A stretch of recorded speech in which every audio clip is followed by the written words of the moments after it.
Bismillahirrahmanirrahim. Assalamualaikum warahmatullahi wabarakatuh. Salam sejahtera untuk kita semua.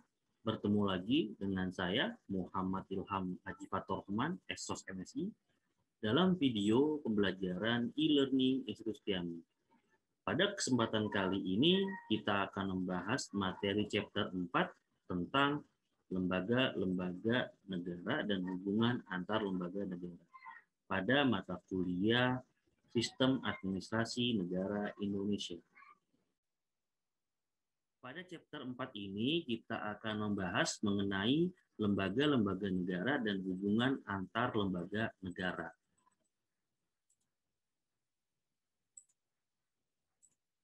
Teman-teman mahasiswa yang budiman, pada pertemuan keempat ini pada mata kuliah Sistem Administrasi Negara Indonesia kita akan membahas lembaga-lembaga negara dan hubungan antar lembaga negara.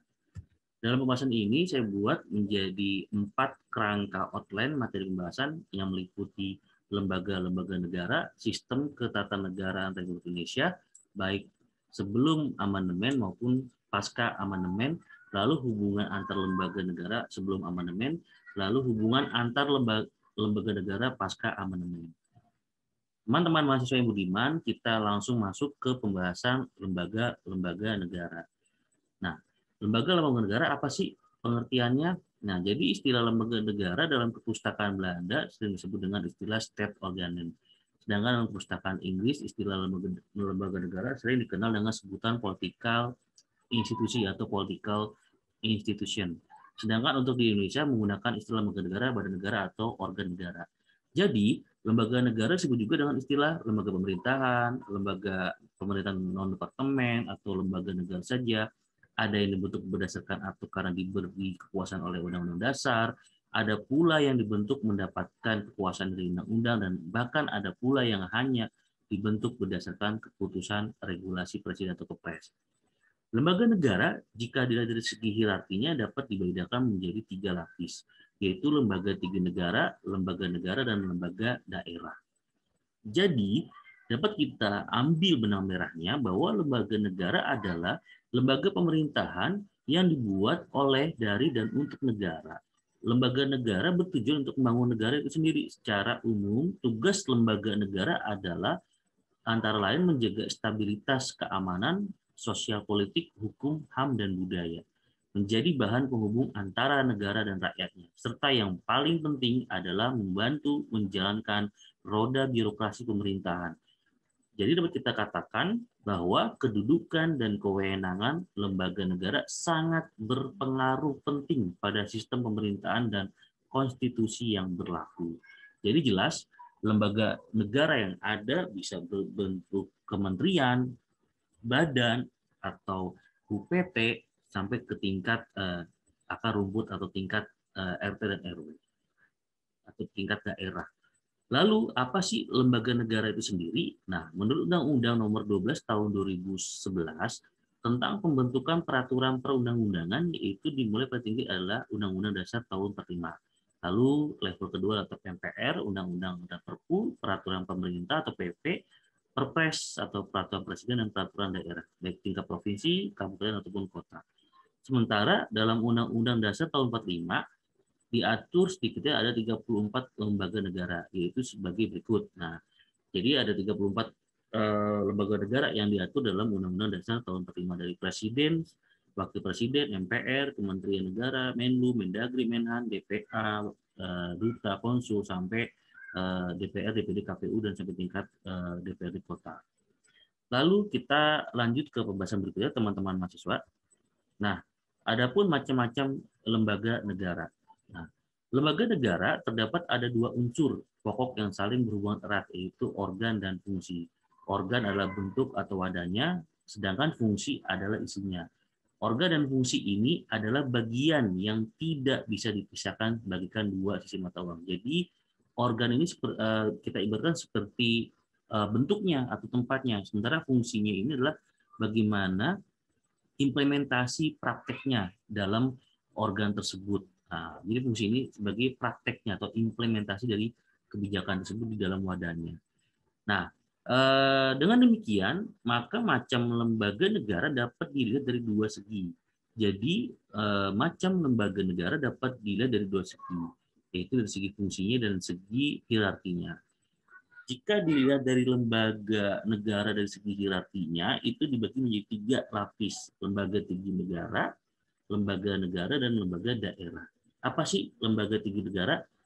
Jadi kalau kita bicara lembaga tinggi negara adalah di lembaga negara lapis pertama yang paling tinggi tingkatannya atau levelnya. Lembaga ini baik nama, fungsi, dan kewenangannya dibentuk berdasarkan konstitusi atau undang-undang tahun 1945 seperti presiden, wakil presiden, MPR, DPR, DPD, MA, MK, dan BPK.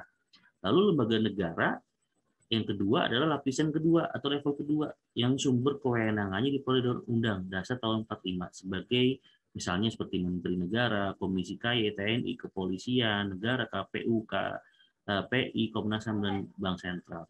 Artinya kalau lembaga negara ini orientasinya dia bersifat independen seperti KPU, KPI, Komisi Penyiaran Indonesia, KY, karena dia sifatnya independen dan tidak bisa diintervensi oleh siapapun, walaupun memang ranahnya domainnya masih satu ruang lingkup pemerintah, tetapi fungsinya independen dan tidak bisa diganggu. Lalu lembaga ini bisa dibubarkan sewaktu-waktu karena adanya polis kebijakan presiden atau perpres. Lalu yang ketiga adalah lembaga daerah. Lembaga daerah ini merupakan lembaga negara yang ada di daerah yang ketentuannya diatur oleh Undang-Undang Dasar tahun 45. Ya, misalkan Pemda provinsi, DPRD kota, DPRD provinsi, wali kota, bupati, sampai DPRD kota dan kabupaten. Sementara jika dilihat dari lembaga negara dari segi fungsinya, jelas setiap elemen lembaga tinggi negara saling berkaitan satu sama lain dalam mengenai tupoksi dan fungsinya. Artinya lembaga negara dalam fungsi ini harus mempunyai kinerja yang sama, mempunyai skill yang sama, memiliki tujuan yang sama, dan adanya check and balance dalam roda pemerintahan supaya tidak ada tumpang tindih dalam tugas maupun fungsinya. Oke, teman-teman mahasiswa yang budiman, kita lanjut ke pembahasan berikutnya. Lalu yang kita bahas adalah sistem ketatanegaraan Republik Indonesia. Ketatanegaraan Republik Indonesia menurut Kamus Besar Bahasa Indonesia, tata negara adalah seperangkat prinsip dasar yang mencakup peraturan pemerintah bentuk negara. Atau menurut hukumnya, tata negara adalah sesuatu kekuasaan sentral yang mengatur kehidupan bernegara yang menyangkut sifat, bentuk, tugas negara dan perintah serta hak dan kewajiban para warga negara.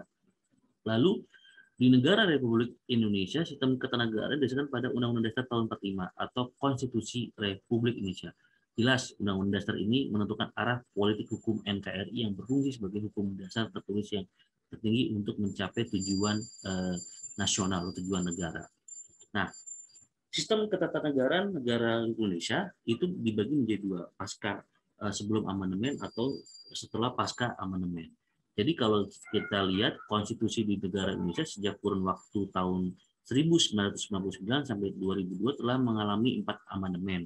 Maka jelas secara otomatis membawa implikasi atau dampak terhadap sistem ketatanegaraan Indonesia. Ini juga ada wacana terbaru akan ada amandemen tapi belum terlaksana.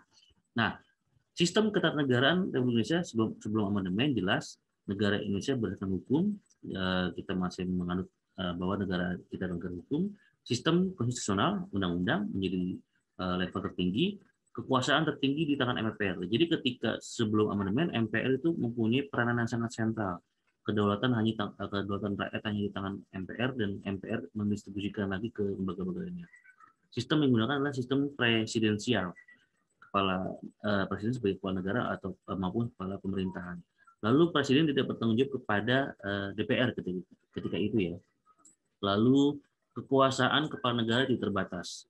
Nah, itu ketika sebelum amandemen. Nah, akhirnya berubah sistem ketatanegaraan pasca amandemen ini terjadinya reformasi.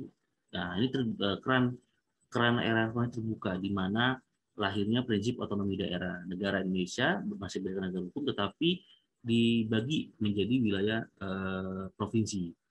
Adanya otonomi daerah. Ini adalah awal bagaimana keran era reformasi dibuka. Bentuk pemerintahan tetap republik, sistem dipakai masih menganut sistem presidensial, Lalu kekuasaan yudikatif kekuasaan yudikatif meliputi MA, MK dan KY, parlemen bikameral, DPR, DPD dan MPR. Nah, di sini ada lembaga baru, DPD, Dewan Perwakilan Daerah, di mana DPD ini adalah untuk mengakomodasi kepentingan daerah, urusan daerah yang anggotanya bukan berlatar belakang dari partai politik atau non partai politik. Lalu di sini ada presiden kepala negara sekaligus kepala pemerintahan. Nah, ini pasca amandemen. Oke, teman-teman mahasiswa budiman, kita lanjut ke bahas berikutnya. Lalu hubungan antar lembaga negara dalam sistem ketatanegaraan Indonesia berdasarkan atas Undang-Undang Negara ke-5 sebelum amandemen. Nah, jadi struktur lembaga negara sebelum di amandemen diatur bahwa Undang-Undang Dasar merupakan hukum tertinggi. Kemudian kedaulatan rakyat diberikan seluruhnya kepada MPR. MPR mendistribusikan kekuasaannya atau distribution of power kepada 5 lembaga tinggi yang sejajar, itu MA, Presiden, DPR. Jadi ketika sebelum amandemen itu MPR masih mempunyai peranan yang sangat sentral. Bagaimana ketika itu dia bisa mengangkat presiden, memberhentikan presiden, bahkan juga kedaulatan rakyat itu dipegang sepenuhnya oleh MPR. Jadi dalam penentuan MPR mempunyai kekuasaan penuh. Ketika itu presiden bisa diangkat maupun bisa diberhentikan sewaktu-waktu. Lalu BPK juga mempunyai peranan. Nah, ketika sebelum amandemen ini ada namanya DPA, Dewan Pertimbangan Agung. Kalau DPA ini ketika itu fungsinya juga sebagai memberi jawaban pada presiden atau nasihat kepada presiden, atau kalau sekarang kita sebutnya One Team Press, Dewan Pertimbangan Presiden. Biasanya ini hampir sama ya, DPA atau sekarang yang kita kenal itu One Team Press, itu Dewan Pertimbangan Presiden ini sebagai rujukan nasihat-nasihat untuk presiden, masukan-masukan untuk presiden. Lalu ada Mahkamah Agung, di mana Mahkamah Agung juga menjadi lembaga kekuatan di yudikatif. Nah, lalu hubungan antar lembaga atau sistem ketatanegaraan Indonesia pasca amandemen jelas bahwa ketika itu adanya di mana dibukanya keran era reformasi, dimulailah rakyat benar-benar memegang kedaulatan penuh sesuai dengan Undang-Undang 45, di mana ketika pasca amandemen MPR tidak lagi seperti sebelum amandemen. Jadi ketika ini rakyat memegang tangan penuh, dianggap sepenuh dengan undang-undang, di mana dibagi menjadi 6 lembaga negara dengan kedudukan yang sama. Artinya Presiden, MPR, DPR, dan DPD, BPK, MA, dan MK itu sama. Jadi BPK itu bagaimana dia mengawasi keuangan, budgeting, lalu di tingkat provinsi ada PPKP, lalu Presiden tidak lagi diberhentikan oleh MPR, tetapi langsung adanya sistem pemilihan umum yang dipilih langsung oleh rakyat ketika pasca amandemen. Otomatis dengan adanya presiden dipilih langsung oleh rakyat, itu juga menguatkan legitimasi kekuasaan presiden bisa bertahan, bisa 2 periode. Lalu tapi presiden di sini tidak bertanggung jawab langsung oleh DPR kalau pasca amandemen. Lalu DPR ketika pasca amandemen mempunyai kekuatan penuh. Bagaimana ketika sebelum amandemen dia tidak bisa membuat menjalankan fungsi legislasinya, fungsi budgeting, fungsi pengeluaran. Nah, pasca amandemen DPR mempunyai kekuatan penuh membuat fungsi anggaran, budgeting, fungsi legislasi, dan fungsi pengawasan. Dan ini dalam membuat regulasi UU itu bekerja dengan presiden. MPR masih sama, tetapi sifatnya hanya mengusulkan fungsi legislasi. DPD juga sama, mengakomodasi kepentingan daerah atau urusan daerah, sifatnya hanya rekomendasi kepada DPR, lalu pemeriksaan kepada audit hasil BPK. MA dan MK, MA fungsinya sebagai badan peradilan umum, seperti peradilan umum, peradilan agama, peradilan PT Tun atau Tata Usaha Negara, peradilan lembaga militer, sebagainya. MK sebagai lembaga yudikatif fungsinya persoalan sengketa pemilu, memberhentikan presiden dengan catatan khusus dan sebagainya. Lalu ada KY. Nah, Komisi Yudisial ini sifatnya di bawah MA dan MK. Fungsinya menseleksi calon-calon hakim agung. Nah, ini pasca amandemen bagaimana sistem ketatanegaraan lebih modern dan lebih demokratis karena adanya sistem pemilihan umum secara